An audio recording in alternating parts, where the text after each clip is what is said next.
I've often wondered what it feels like to float in the vast emptiness of space, tethered only by a thin lifeline to your spacecraft. The sheer audacity of it all. You know, spacewalks or extravehicular activities, EVAs as we call them in the biz, are more than just cool photo ops. They're the epitome of human courage and ingenuity. Fascinating, isn't it? But here's the kicker. These spacewalks have been absolutely crucial to our space exploration efforts. From repairing satellites to building the International Space Station, EVAs have allowed us to extend our reach far beyond the confines of our spacecraft. In the next few minutes, we're going to take a whirlwind tour through the awe-inspiring history of spacewalks. March 18, 1965, a date that should be etched in the annals of human achievement. On this day, Soviet cosmonaut Alexei Leonov became the first human to perform a spacewalk.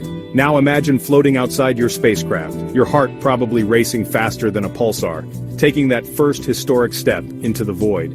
But here's the thing. It wasn't all smooth sailing. In fact, it was downright terrifying. Leonov's suit ballooned in the vacuum of space, making it nearly impossible for him to re-enter the airlock. He had to bleed air from his suit to squeeze back in, risking the bends in the process. Just a few months after Leonov's feat, on June 3, 1965, astronaut Ed White became the first American to perform a spacewalk. White, tethered to his Gemini 4 spacecraft, spent a glorious 23 minutes floating in space. He was so enthralled by the experience that he famously said, "I'm coming back in, and it's the saddest moment of my life." Now let's fast forward a bit to 1966. Buzz Aldrin, floating outside the Gemini 12 spacecraft, extends his arm and snaps what might just be the coolest selfie in human history. This spacewalk also introduced the concept of neutral buoyancy training, basically underwater practice sessions that simulated the weightlessness of space. Fast forward to 1984, and we've got Bruce McCandless II literally untethering himself from the Space Shuttle Challenger. Can you imagine the gut-wrenching moment when he unclipped that safety line? McCandless floated free, propelled only by his Manned Maneuvering Unit, MMU, a nitrogen-powered jetpack. This wasn't just a spacewalk, it was more like a spaceflight.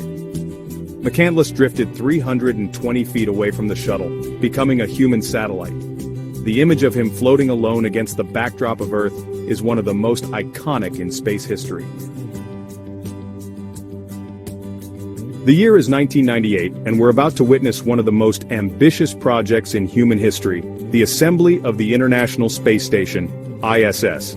Now, building anything in space is like trying to put together IKEA furniture while wearing oven mitts and floating in a pool. But Newman and Ross nailed it, kickstarting a construction project that would continue for over a decade and involve astronauts from multiple countries. Speaking of high-stakes space missions, let's talk about the Hubble Space Telescope. In 1993, this incredible eye in the sky had a bit of a problem. Its primary mirror had a flaw that was causing blurry images. Enter astronauts Catherine Thornton and Tom Akers. These cosmic optometrists embarked on a series of spacewalks to essentially give Hubble the universe's most expensive pair of corrective lenses. The repair mission was a complete success, allowing Hubble to capture the breathtaking images of our universe that we know and love today. Now folks, let's talk about the elephant in the room, or should I say, the water bubble in the helmet. Parmitano was outside the ISS, performing routine maintenance, when suddenly he felt water creeping up his neck and into his helmet. As the water covered his eyes and ears, Parmitano had to navigate back to the airlock essentially blind. It was a stark reminder that in space, even the smallest malfunction can quickly become life-threatening. But here's the thing about near disasters in space. They often lead to crucial improvements. We're on the cusp of a new era in spacewalking thanks to NASA's Artemis program. The goal? To return humans to the moon and eventually send them to Mars. But this time, we're not just planting flags and collecting rocks. We're talking about establishing a permanent presence. And that means a whole new level of EVA. These suits will be more flexible, more durable, and packed with cutting-edge technology. We're not just going back to the moon, we're going back in style. As we wrap up our cosmic journey through the history of spacewalks, I can't help but feel a sense of awe at how far we've come. From Alexei Leonov's first tentative steps into the void to the ambitious plans of the Artemis program, the story of spacewalks is a testament to human courage, ingenuity, and our unquenchable thirst for exploration. As we look to the future, the prospects are truly exciting. The next generation of spacewalkers will build habitats on the moon, pave the way for human exploration of Mars, and perhaps even enable everyday people to experience the thrill of floating in space. So the next time you look up at the night sky, remember that humans have not only walked on the moon, they've danced among the stars. And the dance is far from over. Keep looking up, space fans. The best is